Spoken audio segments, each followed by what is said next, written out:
We often treat history like an X-ray. Yeah, that's a good way to put it. Right. Like we look back at events, wars, treaties, the rise and fall of empires, and we're just hoping for this clean scientific snapshot. We want a clear diagnosis. We want to know exactly why things happen the way they did. Exactly. But today, I want you to imagine a worldview that just, well, it completely rejects the X-ray entirely. It throws it right out the window. Yeah. We're talking about a narrative so staggering, so sweeping, that it doesn't view history as a series of isolated events at all. Instead, it sees it as a living, breathing, unbroken cosmic battleground. Which is just a massive thing to try and wrap your head around. It really is. I mean, welcome to another deep dive. I'm your host, and as always, I'm joined by our resident expert. We're going to be unpacking a worldview that draws a straight line from a rebellion at the very dawn of creation, right through medieval Spain, into the boardrooms of 20th century European banking, and straight into the geopolitical trauma of 9/11. Hi, everyone. Yeah, it is a breathtaking scale to try and comprehend. Because when history is viewed through this specific lens, the concept of a coincidence just, well, it ceases to exist. Right, there are no accidents. None at all. A theological dispute thousands of years ago isn't just some artifact of the past. To this way of thinking, it is the direct blueprint for tomorrow's headlines. Every global conflict, every economic shift is seen as a deliberate tactical maneuver. In a war that's been raging since, like, before humanity even took its first breath. Exactly. So that is the immense architecture we are unpacking today. We're diving into a highly charged, incredibly expansive lecture by the late Dr. Israr Ahmed. And we really need to set some ground rules here before we get into it. Yes, absolutely. To be completely clear up front, as your guides through this material, we are not here to endorse these claims or take sides. Right, we're just looking at the source. Exactly. This source material contains highly controversial, politically charged, and widely debunked conspiratorial viewpoints. Our mission is just to impartially dissect the text itself. We want to understand how a narrative of this magnitude is constructed, piece by piece, to capture an audience. And why should you, the listener, care about this? I mean, why study a controversial lecture? Because understanding the mechanics of a narrative like this is crucial. If you're trying to make sense of global discourse today, especially in an era of absolute information overload, you really have to understand how people process their reality. Right. Grand historical and theological theories are constantly being woven together to explain our modern anxieties. Yeah, recognizing how ancient texts are weaponized or reinterpreted to explain a 21st century conflict, it gives you a foundational insight into why the modern world is so deeply fractured. Okay, let's unpack this. To understand this specific vision of modern global conflict, we actually have to leave the modern world behind entirely. We have to rewind the clock way, way back. Like before human history even begins. We're starting at a cosmic rebellion. The source introduces a figure named Azazel. Right, who is much better known in Islamic theology as Iblis, or Satan. And the theological distinction the narrative makes right at the start is vital, right? Because it basically sets the rules for everything that follows. It does. The text emphasizes that Azazel was not an angel.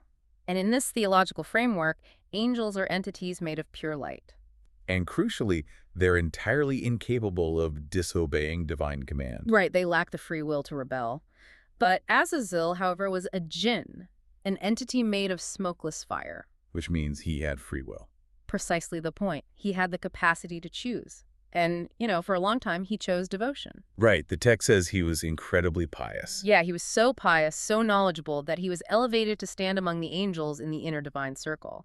He was basically part of the cosmic elite. But that status shatters with the creation of Adam. God commands all the celestial beings to bow to this new creation, Adam, and Azazel just outright refuses. He says no. Yeah.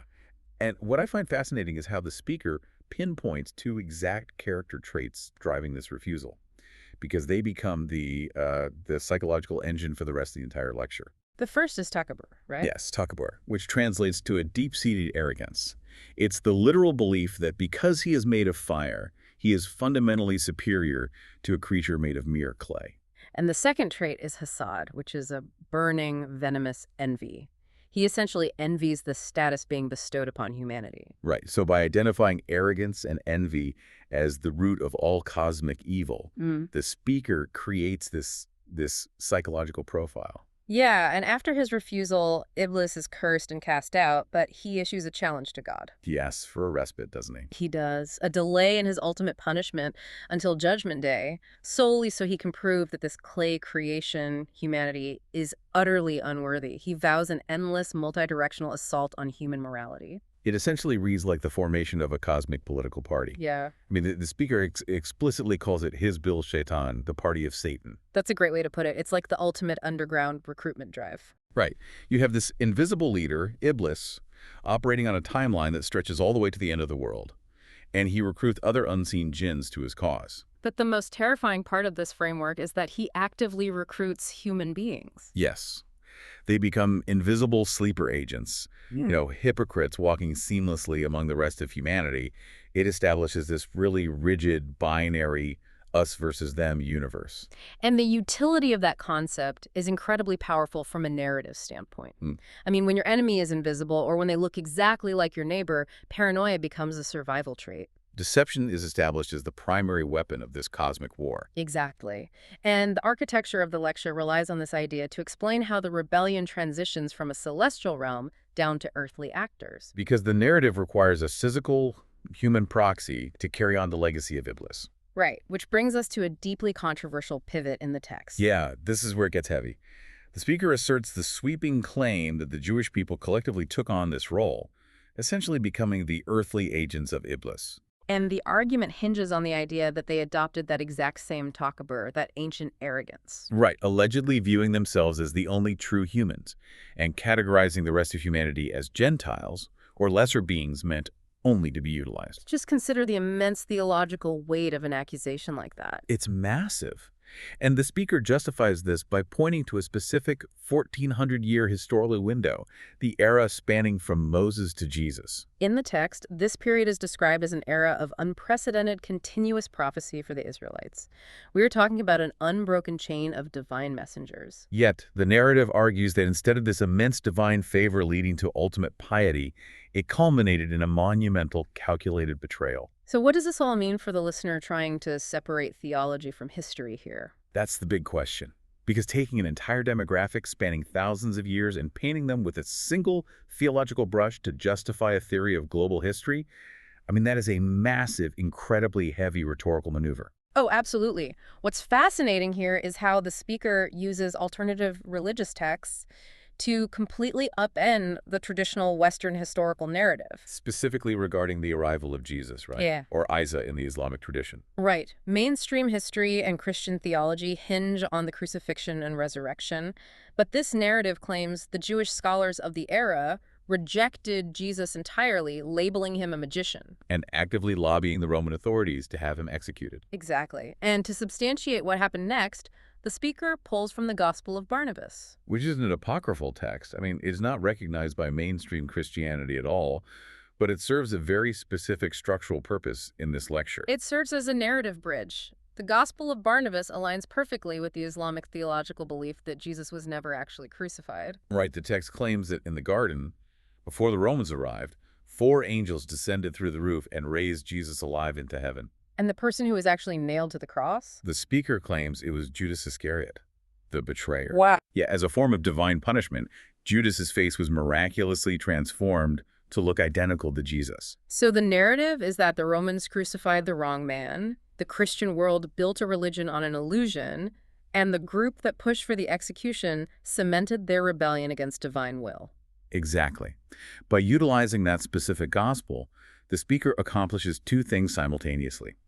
He affirms his Muslim audience's core beliefs about Jesus, while totally invalidating the foundational event of the Christian faith. It is a masterful, though obviously highly provocative manipulation of source material to argue that this specific earthly proxy is fundamentally opposed to God's plan. And according to this worldview, the fallout from that rejection fundamentally and violently redraws the map of the world. He points to the year 70 A.D. as the breaking point, right? Yes, 70 A.D. This is when the Roman general Titus lays siege to Jerusalem and destroys the Second Temple. The numbers cited in the source are staggering, like 133,000 people killed in a single day. It's a catastrophic trauma, and this kicks off the diaspora, the dispersion of the Jewish people, which the speaker notes lasts all the way until 1917. And during the centuries of this diaspora, the narrative builds a stark, intentional contrast between two very different civilizational experiences. Right. First, the text examines the intense persecution under Christian Rome, which escalated dramatically after Emperor Constantine converted to Christianity around 300 AD. The Roman approach was one of heavy marginalization, pushing Jewish populations into ghettos and stripping them of rights. He then pivots to contrast that European brutality with the Islamic era. He starts with the Prophet Muhammad's Treaty of Medina, which was initially a joint defense pact. Though the text does claim this treaty was repeatedly betrayed from within by three specific tribes, leading to their expulsion. True, but the true visual centerpiece of this era, according to the speaker, is Caliph Umar's bloodless conquest of Jerusalem. The imagery used for Caliph Umar is designed to be the absolute antithesis of a Roman conqueror. Exactly. He arrives not on a golden chariot but walking in patched clothes, holding the reins of his camel while his servant rides. It's a very powerful image.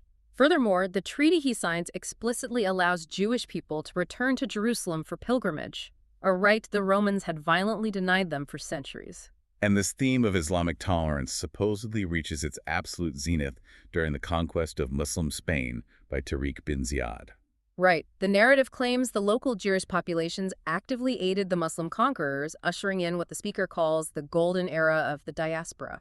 They held high administrative positions, thrived economically, and built incredible centers of shared learning in cities like Cordoba and Toledo. But a critical thinker listening to this narrative might ask, if the Islamic world provided this unprecedented golden era of safety and prosperity, why does the speaker view them as the ultimate enemy? That's the glaring logical gap, isn't it? And the narrative covers this gap by introducing a pattern of catastrophic internal betrayal. The text points backward in time to an alleged historical figure named Abdullah ibn Saba. Abdullah ibn Saba is described as a Jewish convert to early Islam. But the speaker argues his conversion was entirely fake. He was one of those sleeper agents from the Cosmic Rebellion, pretending to be an insider. Exactly. The claim is that he single-handedly orchestrated the insidious political rumors and strife that led to the assassination of Caliph Uthman. Which ultimately triggers the permanent bloody Sunni-Shia schism. Just look at the mechanics of that claim. The narrative asserts that one of the deepest, most agonizing historical wounds in the Islamic world was not the result of genuine political disagreement among Muslims. Right, but was engineered by an external parasite posing as a friend. It reinforces that primal fear of the invisible enemy. And the speaker argues this exact same tactic of infiltration and division was deployed again on an even grander scale centuries later in Europe. Here's where it gets really interesting. Oh yeah, buckle up. The scale of the conspiracy jumps from theological disputes to engineering global macroeconomics. The speaker argues that Jewish scholars, thriving during that Spanish Golden Age, utilized their positions to deliberately orchestrate the Protestant Reformation. You just have to digest the magnitude of that assertion for a moment. He is claiming that one of the most seismic cultural, political, and religious upheavals in human history. The fracturing of the Catholic Church. Right. He claims it was not about Martin Luther or papal corruption, but was a deliberate, long-game financial plot. And the motive he assigns to this plot is incredibly specific. Usury. Charging interest on loans. Because for centuries, the Catholic Church strictly forbade usury, meaning massive capital accumulation through lending, was religiously blocked. But the narrative argues that by fracturing the church and elevating the Old Testament, which the speaker claims had been textually altered to permit exploitative lending to non-Jews, this hidden group successfully shattered the religious ban on interest. The logic here dictates that modern capitalism itself is the byproduct of a theological coup. Yeah. Once that ban was lifted, the floodgates opened for the rise of massive, continent-spanning banking dynasties. The text specifically names families like the Rothschilds and the Goldsmiths, claiming they amassed wealth that rivaled nations. The speaker paints a vivid picture of these banking families treating Europe like a chessboard. A king in France needs to fund a war. A king in England needs to fund a war. And the bankers lend to both sides at exorbitant interest rates. Exactly. No matter who wins on the battlefield, the banks bleed the continent's wealth dry, effectively taking control of European power from behind a curtain of debt. To drive this point home, the lecturer quotes the famous poet Allama Iqbal, who wrote, "Europe's jugular vein is in the grip of Jews." It functions as a classic anti-banking conspiracy theory, but because it is layered over that initial story of cosmic envy and arrogance, it takes on a fatalistic tone. Right, to the speaker, this century-spanning accumulation of wealth wasn't just about getting rich. Wealth was never the end goal. Wealth was merely a weapon being forged for a very specific geographic target. Which brings us to the birth of Zionism and the reshaping of the modern Middle East. The speaker argues that all this amassed global capital was finally aimed at Palestine in the late 19th and early 20th centuries. The narrative notes that the Ottoman Empire, which controlled the territory at the time, was offered staggering financial bribes to allow mass settlement. But the Ottomans refused, choosing to honor the ancient boundaries established by Caliph Umar. And because the Ottomans refused to be bought, the narrative argues they had to be destroyed. This provides the speaker's underlying rationale for the fall of the Ottoman Empire after World War I, leading directly to the 1917 Balfour Declaration by the British. Which culminates in the creation of the State of Israel in 1948. He tracks the subsequent decades of conflict, shining a spotlight on the 1967 war, a pivotal moment where Israel captured the entirety of Jerusalem, including the eastern half containing the Al-Aqsa Mosque and the Dome of the Rock. But, and this is interesting, the text doesn't just treat Israel as a monolith, it actually provides a detailed analysis of its internal political fractures. Yeah, if we connect this to the bigger picture, understanding this internal fracture is key to the speaker's view of the future. He identifies a severe ideological divide. On one side, you have secular Jews. The speaker claims their ultimate goal is purely economic dominance. Right. They want to integrate Israel into a massive, unified Middle Eastern market, combining Arab oil and labor with their own advanced technology and management structures. And to achieve this regional corporate dominance, the secular side is allegedly willing to trade land for peace. But on the other side of the fracture, you have the religious Jews, and their goals have nothing to do with market integration. Their goal is purely ideological. The establishment of a greater Israel, expanding across multiple modern Arab states to fulfill ancient biblical borders. They have absolutely zero interest in trading an inch of land for peace.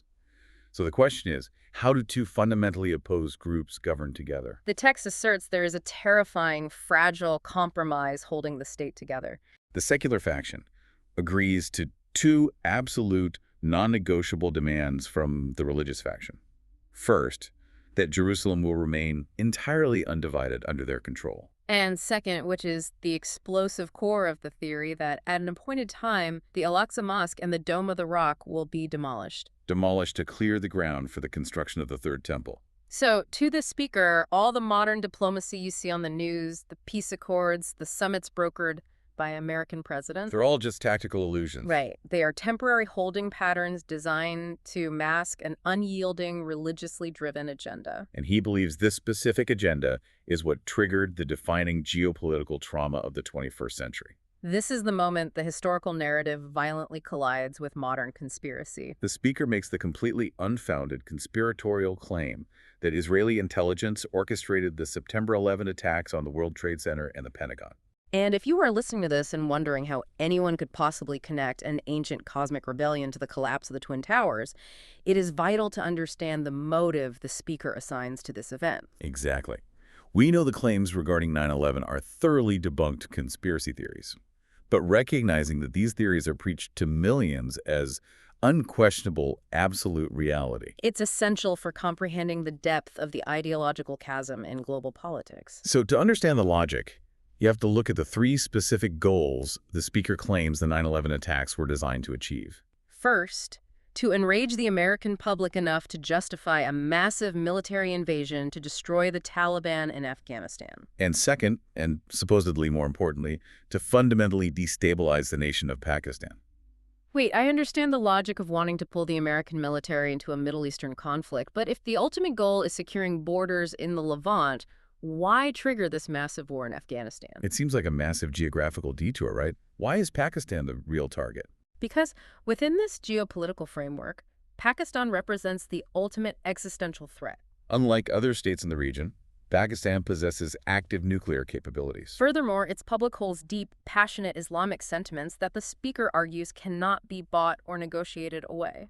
He even cites a speech allegedly given by an Israeli prime minister, claiming they fear no conventional Arab state, only the nuclear potential of Pakistan. So by dragging the American war machine into neighboring Afghanistan, the speaker argues it forced Pakistan into a highly precarious, destabilized position, neutralizing the threat. And the third goal of this alleged 9/11 plot, it is the end game itself, the apocalypse. The speaker ties all of this geopolitical maneuvering back to a prophesied final battle known in Islamic tradition as al-Malhama al-Uzma, the Great War, Which Western theological traditions refer to as Armageddon, and he points out the linguistic roots here. The word Armageddon actually derives from Hebrew har Megiddo. referring to the elevated valley of Megiddo situated between Israel, Lebanon, and Syria. The narrative posits that every economic collapse, every proxy war, every act of terror is simply the board being set for this massive final military confrontation in that specific valley. And the spark that will ignite this Armageddon. The speaker warns that the moment the Al-Aqsa Mosque is touched, the moment that Third Temple plan goes from theory to reality, it will unleash a firestorm that no Arab dictator or Western superpower can contain. He asserts that the entire Muslim world, regardless of sectarian divides or secular inclinations, will rise up in an uncontrollable, unified fury. It is an incredibly fatalistic, terrifying conclusion. It really is. Because if you accept the premises of this worldview, peace is not merely difficult to achieve, it is fundamentally impossible. The conflict is preordained. Diplomacy is just a stalling tactic in a cosmic war that was declared before humanity even existed. Let's take a breath and recap the sheer velocity of the journey we just took through the source material. We started in the celestial realm with Azazel, a jinn made of smokeless fire, whose arrogance and envy caused him to refuse to bow to clay. We followed the argument that this cosmic enmity found earthly agents surviving through biblical history, the rejection of Jesus, and the trauma of the Roman destruction of the temple. We explored how the narrative claims this hidden hand infiltrated the Islamic world, orchestrated the Protestant Reformation to unlock global banking, and eventually engineered the modern state of Israel. And finally, we arrived at the chilling assertion that tragedies like 9/11 are simply tactical maneuvers setting the stage for a prophesied Armageddon. It truly is a masterclass in the architecture of a grand narrative.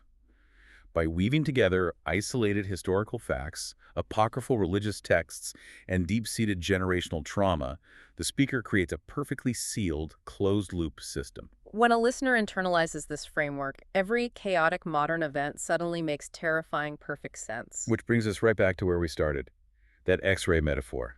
We desperately want history to be a clean break, a simple diagnosis we can study and learn from. But narratives like this prove that for millions of people, history is not a snapshot of the past. It is a living, breathing battleground that dictates the future. So we leave you with a larger question to chew on as you go about your day. Think about how historical trauma and ancient theological texts are constantly reinterpreted to explain modern geopolitical anxieties. What happens to the very possibility of peace or diplomacy or finding common ground when a political conflict is viewed entirely through an unyielding apocalyptic lens? Where the person sitting across the negotiating table isn't just viewed as a political rival with competing interests, but is literally seen as a cosmic enemy carrying out a demonic will. I mean, how do you negotiate a ceasefire with someone's interpretation of the end of the world? Exactly. You really can't. Thanks for joining us on this deep dive into the source material. We will see you next time.